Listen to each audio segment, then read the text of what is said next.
Okay, you guys, so right now I'm going to glue this first board down on the bottom of the board.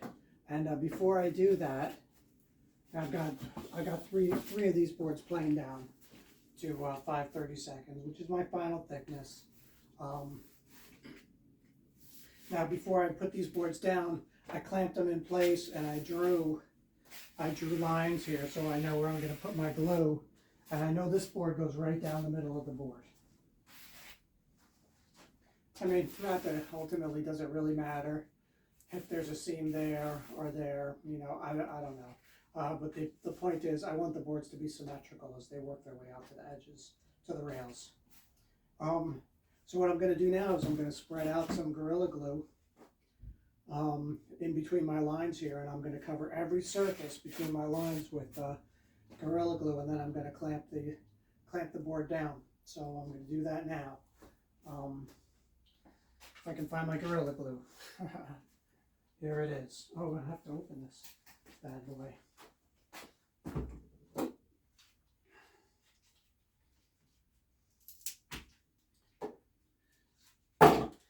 Okay.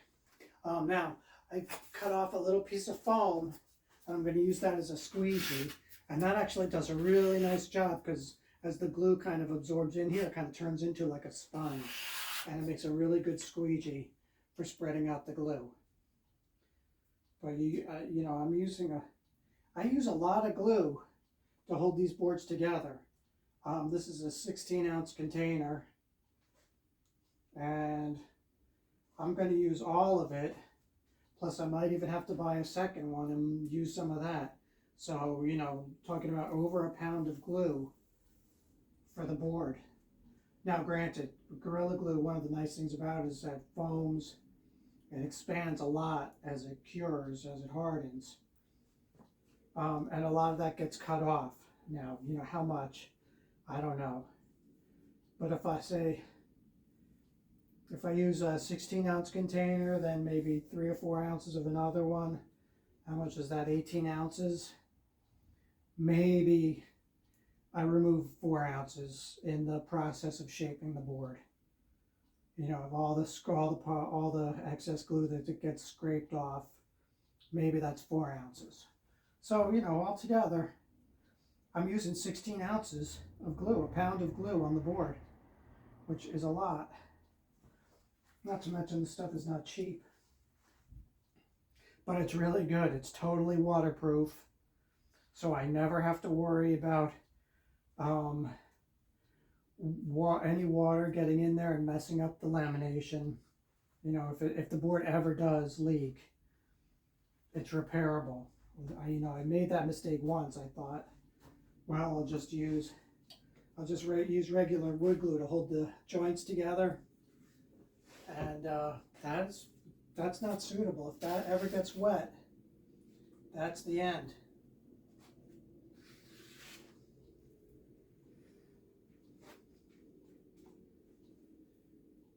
See what a nice job that does, squeegeeing out my glue? And you've got to wear gloves when you use this stuff because it gets on your hands.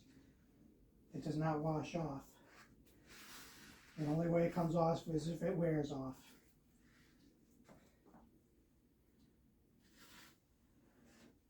Sometimes you can use the edge like this and push the glue. Gives you a better amount. It meters the glue out a little bit better. I'm gonna have to put some more on here, actually. Sometimes I have put blue tape down the two sides because, as you see in the next video, when I have to, I'm gonna have to scrape the glue off that squeezes out, and that's kind of a chore. And I tried to put blue tape on the side to prevent that from happening, but I found that the blue tape it's not that effective at that job, so I don't do it. But look at that, that's good. Another thing about this is I'm working this glue, I'm working it into the foam too. So I'm gonna get a really good bond. And you know, I don't know, I've never actually calculated the working time of this, but it generally takes a couple of hours to cure, so you know, I feel like I can mess around with the glue for a while, a couple of minutes before laying down the board.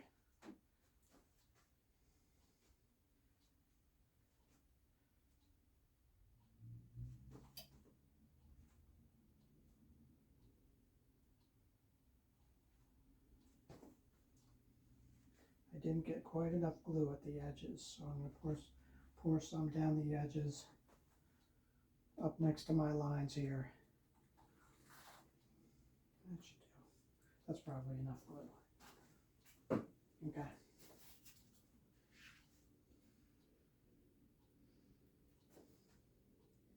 Look at that, perfect.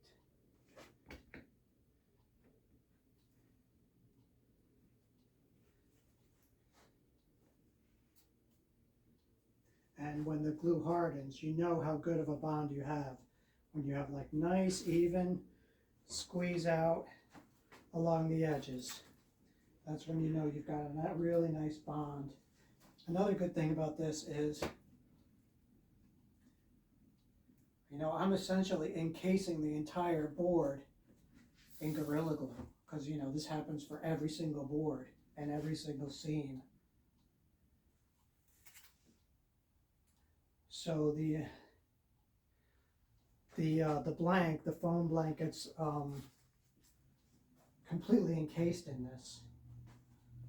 So even if the board leaks, you know, if one of the seams leaks or something like that, I feel that the foam blanket itself is relatively safe and won't get damaged.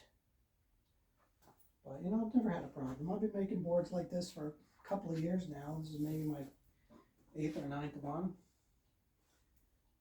doing it like this, and I feel like the results are really good. Okay. Now, what should I do with this? I guess garbage. Now, before I lay this board down, they say that a little moisture on the lumber will help the glue cure better. So I'm going to just spray that down a little bit. That's all I do. I'm not going to go nuts with that.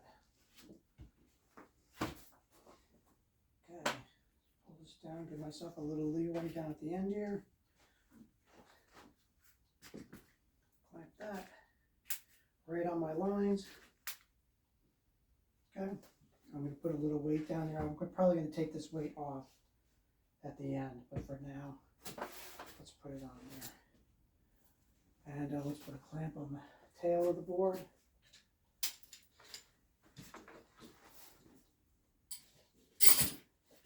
Actually, we're going to put 2 clamps on the tail.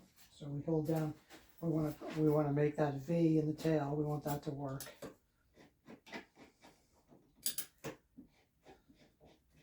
So let's get 2 clamps on the tail. And once this is all clamped up, we've got to look at the rocker. And if we need to prop it up here or there to make the rocker what we want, then that's what we're going to do. Because, you know, when I'm putting clamps on it, which means I'm distributing weight all over this thing.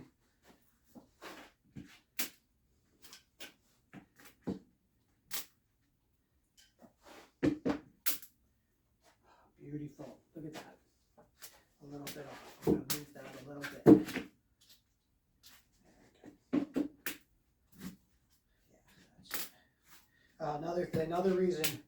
Another reason not to shape the deck before the bottom is completely attached is I can clamp down really good.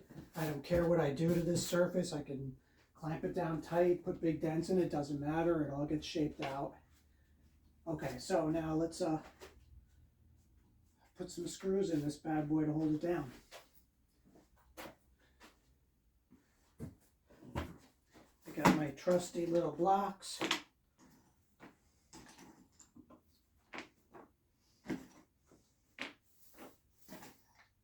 How many of these I'm going to need?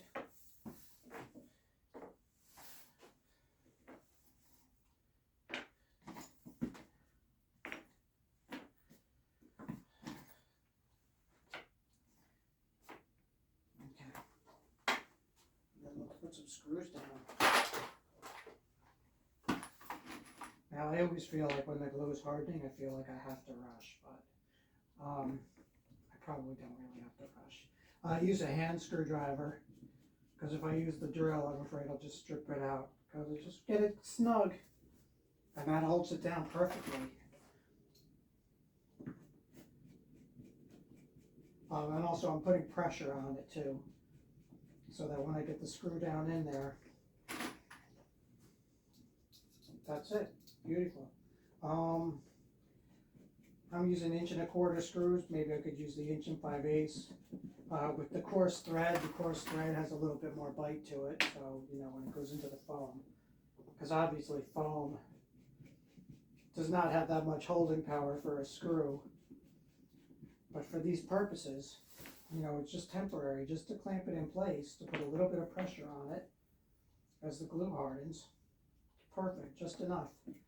I don't have to worry about putting all kinds of things across and clamping it all over the place, because that will add huge amounts of weight.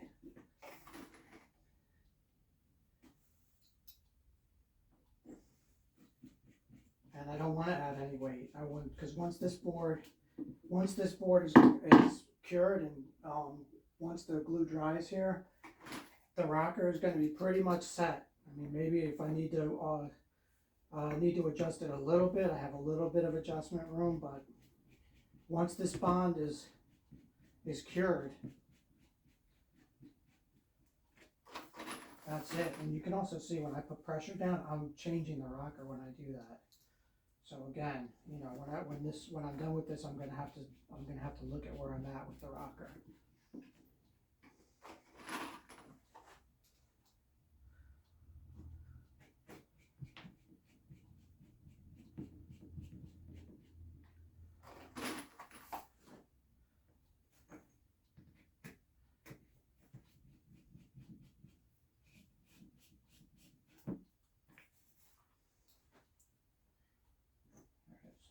Hold that down. Beautiful.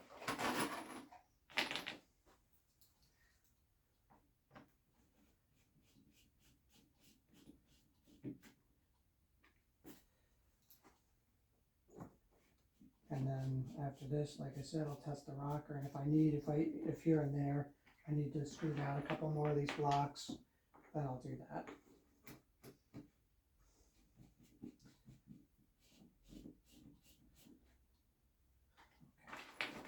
Let's see, I think there's 2 down there that I gotta do.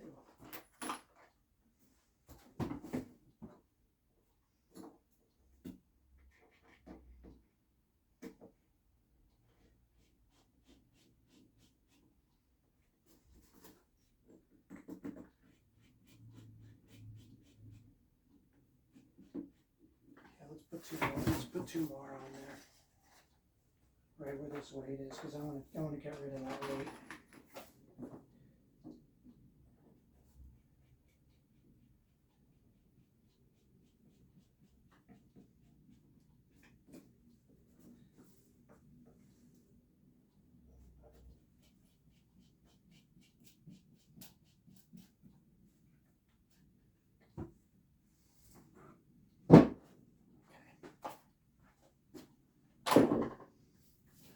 Let's see what we look like.